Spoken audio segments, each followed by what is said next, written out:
Very good afternoon to all. Okay, myself Bhargav Hazarika, and this is a news analysis class from Topsa School of Civil Service. Okay. So I প্ৰথম discuss কৰিব লৈছো আজি দিনকেইটাৰ যিকেইটা main আমাৰ important news আমাৰ exam পাৰ্সপেক্টিভৰ যিখিনি আমাৰ বেছি ইম্পৰ্টেণ্ট সেইখিনি আমি অলপ ডিসকাস কৰি লওঁ ঠিক আছে So the very first news we are going to discuss about the India and Australia had started the fourth edition of joint bilateral military exercise called Ostra Hind. Okay. So Australia and India আমাৰ যে joint জুটিয়াভাৱে যেটো আমি বাইলেটাৰেল দ্বিপাক্ষিক বা তোমাৰ দুখন দেশৰ মাজত যেটো মিলিটাৰী এক্সাৰসাইজ কৰে তো সেই এক্সাৰসাইজটোৰ 4th এডিশনটো লঞ্চ কৰিছে ভেৰি 13 অক্টোবৰত ঠিক আছে আৰু এক্সাৰসাইজটোৰ নামটো হৈছে অস্ত্ৰা Hind AUSTRAHIND Ostra Hind. Okay, and the main objective of this joint bilateral exercise is to enhance the operability of both the armies. So দুইটা army that is Australian Army and Indian Army দুইটা যে operations বিলাক খুব swiftly কৰিব পাৰে technical support পায় in a very important time okay in the very crucial times okay technological development okay তো দুইখন দেশৰ ইতলে আমাৰ ইন্ডিয়া কিবাটা জায়গাৰ স্কিল আছে অস্ট্ৰেলিয়া কিবাটা জায়গাৰ স্কিল আছে তো দুইখনৰ কোঅপাৰেচন দিলে দুইটা আৰ্মি ডেভেলপমেন্ট হয় তাৰ কাৰণে ইয়াৰ মেইন টাৰ্গেট মেইন অবজেক্টিভ হৈছে এই যেতিয়া যেটো তোমাৰ bilateral military exercise কৰা হৈছে তাৰ যেটো অবজেক্টিভ হেতু হৈছে to enhance the operability of both the armies to enhance the technical capability of both the armies technical capacity of both the armies okay so it is very important and the very exercise is the exercise আমি পাতি লৈ যেটো 4th edition হয় চতুৰ্থ সংস্কৰণ হয় The 4th edition of the exercise of Ostra Hind was, that has been going on in the Arwin barracks. I mean, we all know about, Arwin, Governor Arwin. So, that is to Arwin, IRWIN. Okay. So, Arwin barrack or Australia part of the city as there is the southwestern city of Australia. Okay. তো তাৰ এখন part হয় এটা তোমাৰ area আছে Irwin barrack তাতে এই গুটি এক্সাৰসাইজটো কন্ডাক্ট কৰি থকা হৈছে ঠিক আছে Next is কি ইন্ডিয়ান আৰ্মিক যোনটা লিড কৰি আছে ইন্ডিয়ান আৰ্মি হেতু কোন হৈছে the battalion of Gurkha Rifles that means Indian Army is led by battalion of Gurkha Rifles in the very exercise that is conducted in the Arwin barrack of Australia's Perth city okay and the very name of this bilateral exercise bilateral joint military exercise is called Ostra Hind. There are some different types of military exercise between India and Australia also there except excluding this Ostra Hind. Okay এটা হৈছে কি Oz index that means এইটা হয় এইটা চাইলোৱা নামগুলা লিখি দিলে ভাল পাবা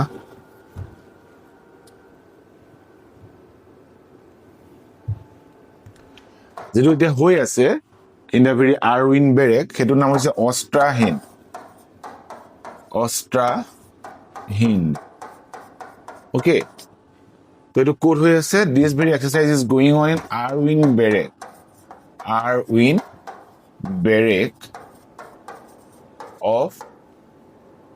Perth city of Australia এখন city আছে যাৰ নাম Perth of Australia জোনে ক্ৰিকেট চাই কি ভালকে জানে what is Perth the famous cricket stadium is there then next jigida hoise that is Oz index that means Australia India exercise and the arata ase Australia India jodua tar naam to hoise Pitch Black so these three joint military operations are conducted between Australia and India every year or sometimes after 2 or 3 years okay তো এটো পটিবিলাক আমাৰ India আৰু অস্ট্ৰেলিয়াৰ মাজত হৈ থকা যিবিলাক joint জুটিয়া যিবিলাক military exercise থাকে য'ত ইটো পাৰ্টি হিটো পাৰ্টি শিকায় হিটো পাৰ্টি ইটো পাৰ্টি শিকায় ঠিক আছে It is very important basically important এইকিটা কি তোমাৰ এক্সাৰসাইজ হয় ইন্ডিয়া আৰু অস্ট্ৰেলিয়াৰ মাজত from prelims perspective okay so next very important news which is we have already discussed in our earlier analysis I forgot about the date but in earlier analysis we have already discussed about that but sometimes development again happen here so I think it is again important or make significance to discuss it again okay to yada ki hoise this very news talks about the crisis that means evolve in museum at the present time. তো এই ঘটনাটোৱে বিশেষকৈ কৈছে যে আমাৰ মিজোৰাম আমাৰ চুবুৰীয়া ৰাজ্য মিজোৰামত বৰ্তমান সময়ত তাৰ যিটো ক্ৰাইচিছ ইভলভ হৈ আছে এই ক্ৰাইচিছটোৰ বিষয়ে কৈছে now what is the crisis that is evolved in the Mizoram at the present time or upcoming future times আহি থকা এবছৰ বা 1.5 বছৰ বা 2 বছৰ তেওঁলোকৰ কি ক্ৰাইচিছ মেইনলি হৈ আছে তো the very crisis that is faced by the Mizoram at the present time is the food insecurity, the shortage of food in their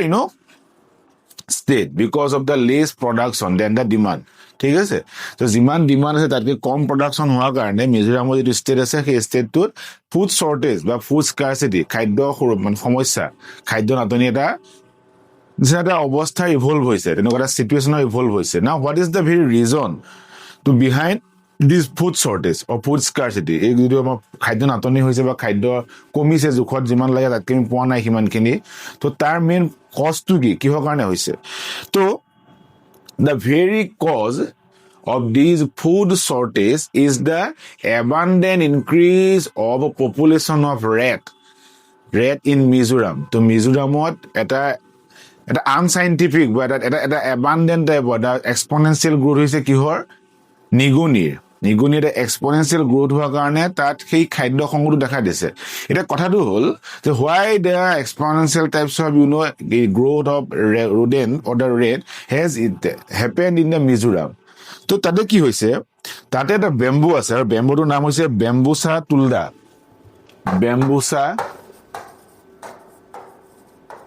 তুলদা এই যিটো টাইপৰ ব্ৰেণ্ড আছে এই স্পেচিছ অফ বেম্বু আছে বেম্বুটো এতিয়া মেচিভ ফ্লাৱাৰিং কৰিছে আমাৰ অসমীয়াত বাঁহ ফুলা বুলি কয় ঠিক আছে তো বাঁহত বহুত ফুল লাগিছে এই বেম্বুচা মেলটোত যিটো বেম্বু আছে এই বেম্বুটোত মেচিভ ফ্লাৱাৰিং হৈছে ঠিক আছে and this flowering or the bamboo flower is the main food for the rat ঠিক আছে ৰেটৰ এটা মেইন ফুড হৈ গ'ল তো যেতিয়া there is a abundant or massive flowering of the bamboo that is happened in the Mizoram the nutrition that need that or the nutrition intake by the rat is increases the degree of nutrition intake by the rat is increases যিমান নিউট্ৰিশন তেওঁলোকে লৈছে সেইটো তেওঁলোকৰ বাঢ়ি গৈছে আগতকে তেলে আগত যেতিয়া ইমান মেচিভ বেম্বু তোমাৰ ফ্লাৱাৰিং হোৱা নাছিলে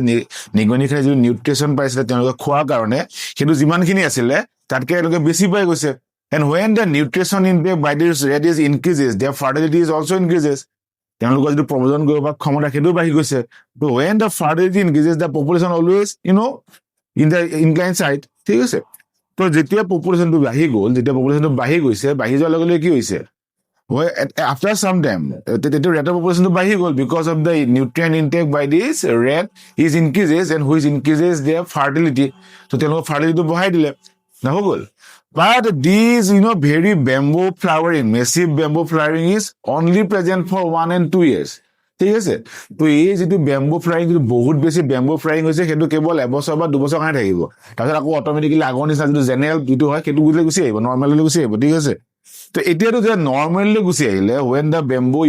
flowering is comes to its normalcy massive বা normalcy আহিলে but it increases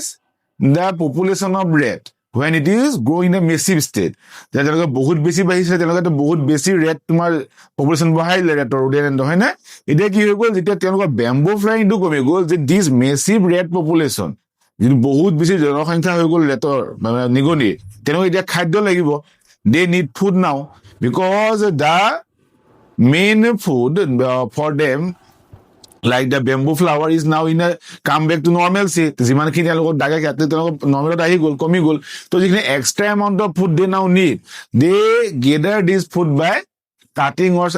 destroying the crops তেওঁলোকে ক্ৰপ ফিল্ডত গৈ পেলাই ক্ৰছ বিলাকৰ পৰা সেই খাদ্যটো ল'ব চেষ্টা কৰিলে ল'ব ধৰিলে and when they take the food from these very crops that is cultivated in the field they destroy it or cut the crops the crops like cut it and when the crops is cut the productivity is decreases and when the productivity decreases the amount of the food in this very region is also decreases ঠিক আছে and therefore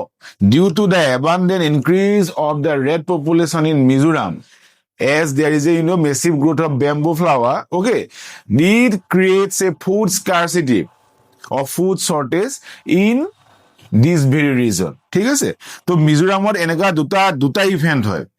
and this very event like of food scarcity due to the massive increase of rate is happened periodically in Mizoram. Okay, and there are two types of event happened like this. One is called think them. I think them, yes. One such types of famine which is happened due to this increase of massive population of rat is called think them. And the another one is called matum. Okay, so these two famine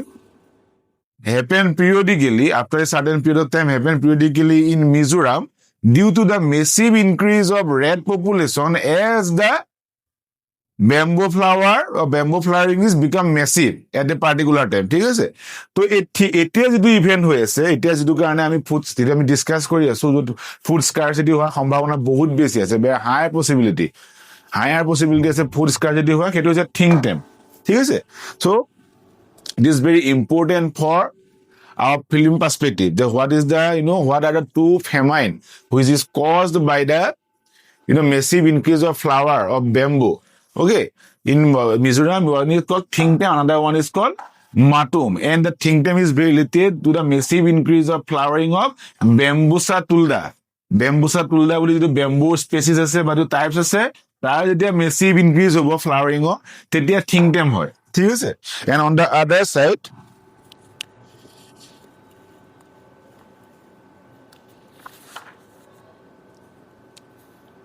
যদি তোমাৰ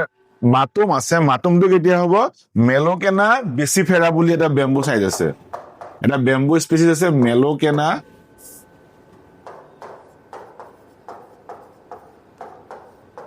বেচিফেৰা.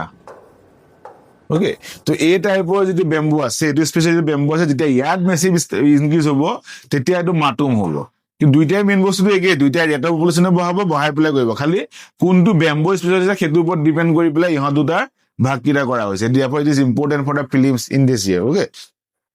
again it is also important for our mains, to how you prepare for these types of periodic periodic disaster or periodic hazard. Okay, how you relate these types of periodic hazard preparedness with the disaster of Assam also, like soil erosion, flood, which is also periodic in nature. হয় নাই? তো আমাৰ অসমত হোৱা যিবিলাক বানপানী বা গৰাখহনীয়া যিবিলাক আছে, যেটো পিৰিয়ডিক হয়, মানে প্ৰতি বছৰে বা এটা পিৰিয়ড পিছত হৈ থাকে, তো তাৰ কাৰণে আমি এইবিলাকৰ পৰা কি শিকিব পাৰো, তো ইয়াত কেনেকে পিৰিয়ডিক এটা ডিজাষ্টাৰ মানে মিটিগেট কৰিবৰ কাৰণে কি ষ্টেপ তাৰ আমি কি শিকিব পাৰো, সেইখিনি ইম্পৰ্টেণ্ট. ঠিক আছে? আৰু এটা ইম্পৰ্টেণ্ট কি হৈ আছে চোৱা, কেনেকা disaster is very much related with our politics and economy. Okay, when the Matum famine happened in 1958-59, যেতিয়া 58-59ত মাতুম ফেমাইন হৈছিলে, ঠিক আছে, তো the Mizo civil society or the Mizo peoples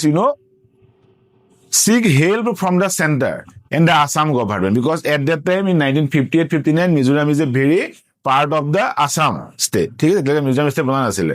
তো যেতিয়া তেওঁলোকে বিচাৰিলে help from the central and the state government, they hardly found any types of help from this, or hardly found any response from this government. Okay, who is enhanced their anguish against the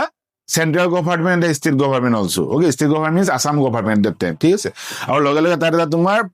protest start হ'ল against this very government. ঠিক আছে? And this protest turn up to insurgency led by the Mizo National Force. হয় নাই? MNF বুলি under Laldenga, leadership of Laldenga, to end this very movement after certain period of time, create the Mizoram state. তো কেনেকে মাতুম এটা disaster কেনেকে politically এটা sense জানিব পাৰিছে নে? তো therefore to keep stability, to keep humanity intact, okay, and to keep law and order intact, we have to manage our disaster preparedness very solidly. Okay, আমি কেনেকৈ কৰিব লাগিব এইটোত চোৱা. এতিয়া যেতিয়া ইয়াত আমি গম পাইছো যে আমাৰ ইয়াত ফুড ক্ৰাইচিছ হ'ব গৈ আছে, বা ফুড ক্ৰাইচিছ হ'ব এতিয়া, আৰু এটা periodic event, so we have to prepare early না. তো এইটো হ'ব গৈ আছে after every 10 years or 15 years বা 20 years পিছত এনেকুৱা এটা ইভেন্ট হৈ থাকে. তো এই 20 years পিছত আমি প্ৰিপেয়াৰ হ'ব লাগিব যে we have to increase our storage of food, we have to create some types of cooperation in other states from where we can make some import of these types of food species. তো এই food species আমি কিনাৰ পৰে তাৰ কাৰণে আমি আকৌ তাক কেনেকৈ পে বেক কৰিম তাৰ কাৰণে আমাৰ বেলেগ যিবিলাক আছে except the crows বেলেগ যিবিলাক ইণ্ডাষ্ট্ৰি তাক অলপ গ্ৰ' কৰিব লাগিব so that we can make revenue from the other industries also. Okay, we have enhanced our capacity to store our foods well, keep our food in well structure. Okay, তো এইবিলাক আমি develop কৰিব লাগিব তো সেইবিলাক হৈছে preparedness we have to create an early warning systems for which we can identify in which regions the rat population is increases what are the measures we can take to combat this types of rat population তো rat population যেতিয়া বাঢ়ি গ'ল তো তাক combat কৰিবৰ কাৰণে আমি কি ষ্টেপ ল'ব পাৰোঁ like we can take some steps like increase of the predators like snakes owls ঠিক আছে তো সাপ ফেঁচা এনেকুৱা যিবিলাকে তোমাৰ ৰেটক মানে ফুল হিচাপে লয় তো তেওঁলোকৰ যদি ইনক্ৰিজ অলপমান বঢ়াই দিওঁ তো তেতিয়া ৰেটৰ সেইটো কমি আহিব and again the ecology or ecosystem comes into balance state okay হয় নাই তেনেকুৱা কিবা কৰিব পাৰোঁ আমি তো যেনেকৈ আকৌ বেম্বু ফ্লাইং হৈছে তো বেম্বু ফ্লাইংটো কম কৰিবৰ কাৰণে আমি কিবা কৰিব পাৰোঁ নেকি কেমিকেলি কিবা কৰিব পাৰোঁ নেকি so' that the bamboo flowering which will go' to increase in a massive state তাক আমি নৰ্মেল ষ্টেট পটককৈ লৈ আহিব পাৰোঁ মেচিভটো আমি হ'ব নিদিওঁ ঠিক আছে তো তেনেকুৱা টাইপৰ যিবিলাক ষ্টেট সেইবিলাক আমি কেনেকৈ কৰিব পাৰিম তেতিয়াহ'লে মই যিটো ক'লোঁ যে ইফ দেয়াৰ ইজ চাম types of chemical available which turn back the flowering of the bamboos to a normalcy normal লৈ আহিব পাৰে বেছি হ'ব নিদিয়ে তো সেইবিলাক আমি কেনেকৈ গম পাম when we make some cooperation with some institution like Indian Council of Agriculture Research Agriculture Universities তো তেওঁলোকৰ যদি আমি এটা নেক্সাছ বনাম যেতিয়া তেওঁলোকৰ লগত আমি এটা cooperation বনাম then they do some types of research over this very topic তো সেইবিলাক important so' this is the আদাৰ পাৰ্ট মই যিখিনি ক'লোঁ এইখিনি মেইনছৰ কাৰণে তেনেকুৱা টাইপৰ ইম্পৰ্টেণ্ট ঠিক আছে I think it is clear for all now So next very important news, we all know today is 15 October and it is the day of World Students Day. Okay, to World Students Day বুলি আমি 15 October ডেটোক আমি celebrate কৰোঁ to commemorate the birth anniversary of Dr. APSC Abdul Kalam, which was the 11th President of India. Okay, 2002 পৰা 2007 লৈকে আছিল I think. Okay, তো আমাৰ 11th President APSC Abdul Kalamৰ তেওঁৰ বাৰ্থডেটো আমি চেলিব্ৰেট কৰিবৰ কাৰণে কমেমৰেট কৰিবৰ কাৰণে আমি বছৰি 15 অক্টোবৰটো ৱৰ্ল্ড ষ্টুডেণ্ট ডে হিচাপে পাৰোঁ যিটো আমাক ইউএনে তোমাক আমাৰ ৰিকগনাইজ কৰিছে তো অল অভাৰ দ্য ৱৰ্ল্ড এইটো চেলিব্ৰেট কৰিবৰ কাৰণে and the very theme of this world students day 2025 is honouring the missile men of India তো মিছাইল মেন আমাৰ যোনজন আছে মিছাইল মেন বুলি ক'লে আমি চবেই জানো this is doctor APSC Abdul Kalam তো APSC আব্দুল কালামৰ তোমাৰ যিহেতু সন্মানত আমি এইটো কৰি আছোঁ তো আমাৰ ইয়াৰ এবাৰ থিম লাগিছে honouring the missile men of India okay so' now I think you all know who is APSC Abdul Kalam. Okay, he is a scientist from DRDO. The ISRO কাম কৰিলে ISRO establish কৰিলে there are different types of missiles like Agni Prithvi which is created by this types of group এটা আছিলে গ্ৰুপটো তেওঁ the main scientist আছিলে Dr. APSC Abdul Kalam. Then he became the president of India 11th president of India in 2002. Okay, then he make some revolution in the institution of presidency. Okay, তো presidency যিটো institution আছে তাক কিছুমান revolution আনিলে যেনেকৈ for example, we can take the open the Rashtrapati Bhavan to common people, open the library of the Rashtriya Bhavan to the students of the India. Okay, তাক তোমাক পঢ়িব পৰা আগতে access to নাছিলে কমন মানুহৰ কাৰণে এটা কমন মানুহৰ কাৰণে access to তেওঁ মুকলি কৰি দিলে that means তেওঁ কি কৰিলে he make the government to the people for the people ঠিক আছে যিটো গভৰ্ণমেণ্ট আছিলে যিটো এক্সিকিউটিভ আছিলে যিটো পাৱাৰ আছিলে যিটো হেড আছিলে তেওঁক মানুহৰ কাৰণে বনাই দিলে ঠিক আছে মানুহৰ বাবে বনাই দিলে তেখেতক সেই পোষ্টটো মানুহৰ পোষ্ট বনাই দিলে কমন মানুহৰ পোষ্ট বনাই দিলে and he is a very elegant teacher also' যেতিয়া তেওঁ after retirement from the president of India he choose teaching as his profession the teaching কৰিব start কৰিলে and he many time he says the students of our country is the future of this very country. Okay, and he also said a very good quote, a very good line, said dream is not that which you see while sleeping, dream is not which you have seen in while sleeping, it is something that does not let you sleep. This is a very meaningful quote, a very meaningful line said by Dr. APSC Abdul Kalam যে সপোন সেইবিলাক নহয় যি তুমি শুই থাকোঁতে দেখি পোৱা সপোন সেইবিলাক যি তোমাক শুব নিদিয়ে ঠিক আছে তো তেওঁ এনকাৰেজমেণ্ট কৰিছিলে many time and he was also' died যেতিয়া তেওঁ ডাইড হৈছিলে 2015 চনত ডাইড হৈছিলে ক'ত যেতিয়া আই এম শ্বিলঙত তেওঁ লেকচাৰ দি আছিলে লেকচাৰ দিব আহিছিলে তেতিয়া বা লেকচাৰ দি আছে তেতিয়া ডাইট হৈছে ডেট মিনছ তেওঁ গোটেই যিটো journey life journey he dedicated his whole life to the country to discover or invent or develop some types of missiles which keep our security in strength, which keep our military strength, okay, which make our India's in that types of country where that types of elite country in the world. US, UK, এনেকা যিবিলাক French টাইপৰ country আছে তাৰপিছত এনেকা মিছাইলবিলাক আছে পাৱাৰবিলাক আছিলে তাৰ ৰেংকত আমাক বহাই দিলে that means he uplifted the very status of this very country, our country. Okay, next he dedicated his whole life to encourage the very student, very youth of the country. Okay, he dedicated his earning. Dedicated his earning means not the materialistic earning but his intellectual earning for the benefit of student community of the country. তো তেওঁ গোটেই জীৱনত যিখিনি earning কৰিলে earning মানে আমি তেওঁ কিমান টকা পইচা আৰ্নিং কৰিলে সেইটো কথা কোৱা নাই তেওঁ বুদ্ধিমত্তা যিমান আৰ্নিং কৰিলে ঠিক আছে তো গোটেইখিনি তেওঁ কাম দি থৈ গ'ল আমাৰ ষ্টুডেণ্টখিনি ডেভেলপ হ'ব পাৰে আৰু তেওঁ এই গোটেই কামখিনিৰ কাৰণেই আমি ৱৰ্ল্ড ষ্টুডেণ্টছ ডেটো তেওঁৰ বাৰ্থডেটো চেলিব্ৰেট কৰিবৰ কাৰণে পাতো আৰু তাৰ থিমটো গম পালে কি হয় honouring the missile men of India very important থিমটো theme for the world students day 2025 honoring the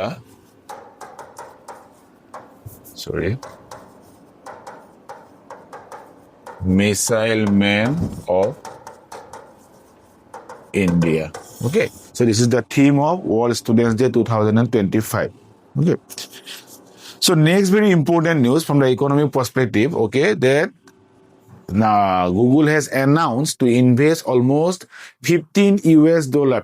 billion US dollar, not $15 sorry, $15 billion US dollar in India to develop AI hub, artificial intelligence hub in Andhra Pradesh, Visakhapatnam. Okay, so Google latestly তেওঁলোকে announce কৰিছে তেওঁলোকে declare কৰিছে যে তেওঁলোকে $15 billion American dollar $15 billion American dollar আমাৰ ভাৰতৰ যেটো আৰ্টিফিশিয়াল intelligence hub create কৰিবৰ কাৰণে তেওঁলোকে ইনভেস্ট কৰিব ঠিক আছে artificial intelligence I think you all know about what is artificial intelligence ঠিক আছে তো আৰ্টিফিশিয়াল ইন্টেলিজেন্স যেটো হাব এই হাবটো বনাবৰ কাৰণে $15 billion US dollar or $15 billion American dollar তেওঁলোকে ইণ্ডিয়াত ইনভেস্ট কৰিব and this is going to the largest ever investment by any outsider in India ঠিক আছে তো এইটো যেটো যে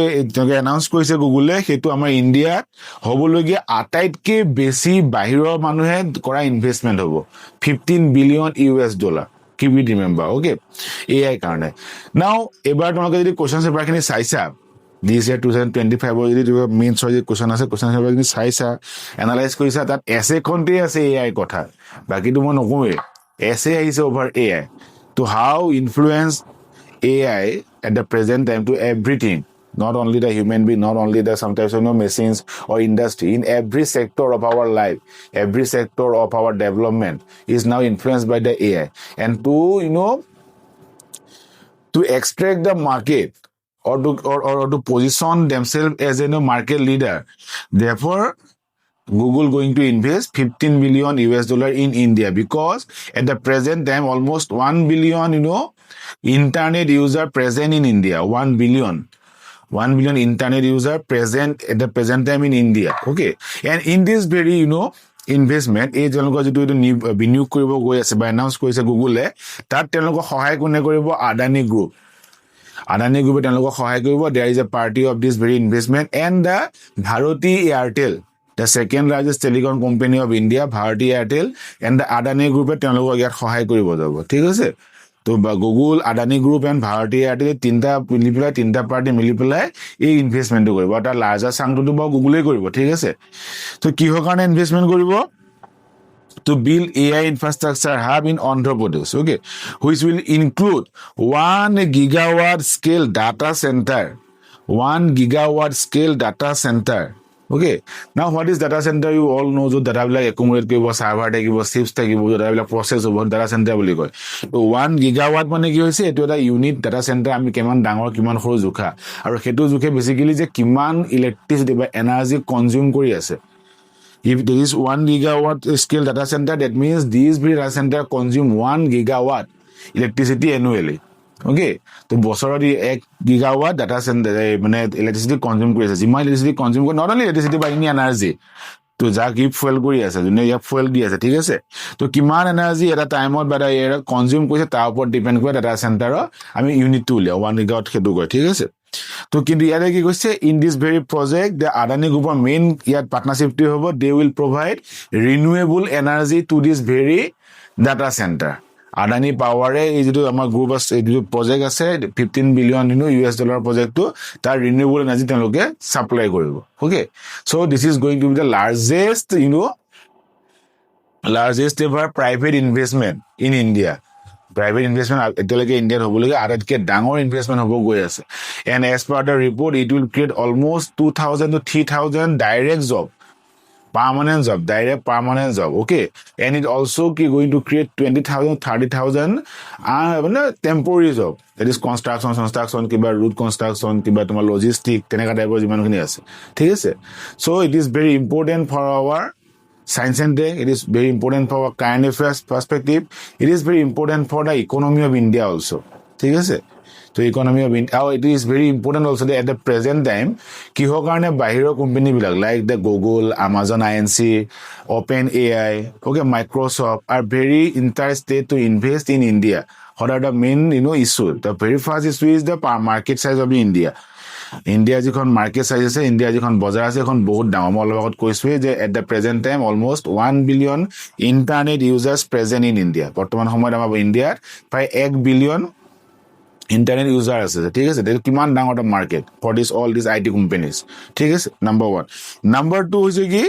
নাম্বার 2 কি হৈছে the at the present time due to the uncertainty global uncertainty ঠিক আছে তো গ্লোবাল আনসাৰ্টেনিটিৰ কাৰণে যিবিলাক এই কোম্পানী বিলাক আছে they need someone some alternatives like there are some company who have their offices in China who lead their Asia's complete actions Asia good actions bilake China office about lead koi thake but due to the uncertainty of the politics in the China or uncertainty principle philosophy of China তেওঁলোকে এটা alternative জায়গা বিচাৰি ফুৰি আছে এই company বিলাকে ঠিক আছে তেওঁলোকৰ বিজনেস কৰিবৰ কাৰণে and for this perspective India is going to be the best suited destination হয় নাই তো ইন্ডিয়াত এটা পলিটিক্যাল স্টেবিলিটি আছে ল এন্ড অর্ডার বহুত ভাল কাস্টমার আছে মার্কেট আছে there is a also from the global perspective also it is a friend of maximum of the country হয় নাই তো তাৰ কাৰণে তেওঁলোকে শিফট হৈ আছে সেকেন্ড কথা আৰু এটা কোৱেশ্চনস আমাৰ ইয়াত এৰাইজ হয় at the present time when these types of global or the measures IT companies do very well in terms of innovation in terms of business in terms of commerce in terms of এইবিলাক হতো ঠিক আছে but some of the Indian IT companies profitability has lost after in a very recent times they have lay off different types of employees in the very recent time like TCS Infosys Wipro তেকা টাইপৰ যিবিলাক company আছে tech Mahindra তো আমাৰ Indian কোম্পানীৰ প্ৰবলেমটো ক'ত পাইছে ঠিক আছে so there are some issues like many of the higher or the best professionals which is created by India going to abroad or going USA to serve in the USA companies ঠিক আছে তো maximum of the CEO তোমালোকে যদি চোৱা maximum of the CEO of the present time in the Silicon Valley like Microsoft Google okay তো many other Adobe ঠিক আছে তো এইবিলাকৰ যিবিলাক IBM এইবিলাকৰ যিবিলাক CEO আছে maximum are the Indian origin people and also they did their college or undergraduate program or graduate program or postgraduate program in India that means whatever they do service in the present time they learn all this in India not all this but almost all in India ঠিক আছে তেওঁলোকৰ root to India তো তেওঁলোক গুচি যায় কাৰণে আমাৰ ইয়াৰ company লগত অলপ প্ৰবলেম হৈ যায় because we lost the cream of our cream of our population I mean lost number 1 number 2 certain uncertainty like H1B visa policy recently adopted by President Trump administration number 2 number 3 the trade policy taken by the Trump administration okay to তাৰ কাৰণে আমাৰ company বিলাকৰ কিছুমান uncertainty পাইছে the maximum of the IT company Indian IT company like this we have already discussed about Infosys Wipro ebilake maximum export kora service to this developed country like UK USA and a very huge portion of their business is done with USA when the USA government or President Trump administration increased the tariff over these types of things or services automatically the competition কমি যাব তো global competition কমি যাইছে তো কমি যোৱাৰ লগে লগে কম্পিটিশন বুজি পোৱা যেটো প্ৰতিযোগিতা তো তো গ্লোবেলত থকা বেলেগ কাণ্ট্ৰিটোলৈকে কাঢ়ি থাকিব ন তোমাৰ কি কয় ছাৰ্ভিচ প্ৰভাইড কৰা কোম্পানীবিলাক আছে তো সিহঁতৰ এতিয়া যিটো প্ৰডাক্ট চিপাৰ হৈ গ'ল then the product of Indian company হয় নাই তো therefore the demand of Indian product is become reduced not reduced but decline in a decline style at the present time and therefore the profitability of Indian company at the present time is decline whereas the company from the US or other country can increase their do you know profitability at the same time number 3 problem to hoise ki there is a very low or less amount of research and development happen in India তো যেহেতু আমাৰ research and development ইমান বেছি strong নহয় the ecosystem of R&D is not very strong in India therefore the new invention new technological invention new path breaking or ground breaking types of things like artificial intelligence or such types of thing okay rarely happen in India and when these types of innovation rarely happen in India it does not give any types of profit to the companies তো ইয়াৰ এটা solution আমি লিখিব পাৰো we should make some collaborations between the industry and the academia so that whatever research done by the academia is going to be productive for the industry also ঠিক আছে so these are the very reasons so I think it is clear to all and with this very topic we are now going to indeed this very session ঠিক আছে কোনবা যদি কিবা বুজি পোৱা নাই কিবা যদি কিবা অসুবিধা আছে বা any feedback any suggestion you have want to give to me তোমালোকে জাস্ট কমেন্ট কৰিবা ঠিক আছে আৰু এখিনি চাবা